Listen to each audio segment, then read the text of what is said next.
And we're back to learning Photoshop manipulations. Let me show you another perspective bend. I'm gonna add a couple of details here. I use Ctrl J to copy that, and I keep the original as a backup, and I've got 2 copies. On the top copy, I press Ctrl T, then right click, and we flip it horizontal. Then again right click, and we use rotate 90 degrees counterclockwise. So you should have now this vertical image and it's flipped. The top left corner right here of this image, we're going to reposition to the top left corner of our canvas. Just like that. And now we use the pen tool. Make sure it's set to path. We use the top left and the bottom left point, and then right here. It's the bottom right point of this flipped and rotated image. And close the shape. And you can activate the direct selection tool right here. A is the short key, and then left click on these 3 nodes, and then you can reposition them individually.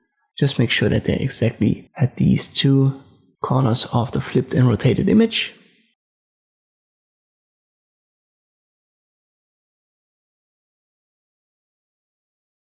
Reactivate the pen tool, and then you can right click on this path and use mix selection. We want to have a feather radius of 0, just confirm. Then use the layer mask and press Ctrl I on the layer mask. This should flip it. And you can see this is the basic process. Don't worry if that was too quick, we're going to go over that again, and I add a couple of details because you can see the results aren't perfect here due to the boat. Let me get back to the original, and when you've cut your image, you want to position the boat in the right third. Let me activate the crop tool first. I'll make that 16 by 9. And as I've said, I want to have the boat a little bit to the right. Should be in the 3rd area on the right of the entire canvas. This might give you a checkerboard design right here, for example on the left, even at the top. Just use, for example, the lasso tool, select this area, then right click outside of the canvas, use the contextual text bar, leave the prompt empty and just generate, and this should fill your area. Now that we've got the boat in a better position, we want to copy the original once more, just so that we have it as backup, and I am on the original copy. I hold Ctrl and click on the generated fill layer, both are selected. I use right click and then merge the layers. You can also press Ctrl E for that. Then we hide the bar again. And now we copied, yet again Ctrl J, this merged layer. Press Ctrl T, flip horizontal. Once again right click and then rotate 90 degrees counterclockwise like we did before. I reposition the top left corner.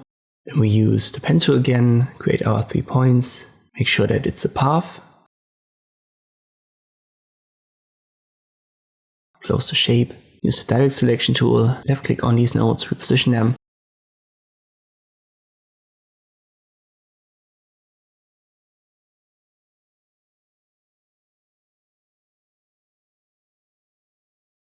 Then you've got them perfectly aligned here with our image.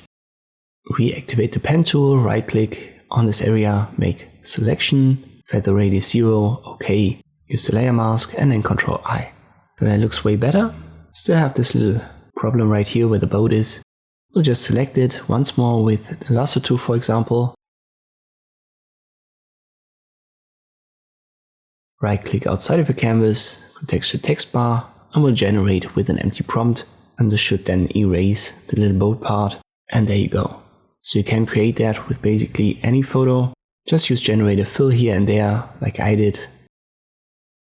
Use the original just as a reminder.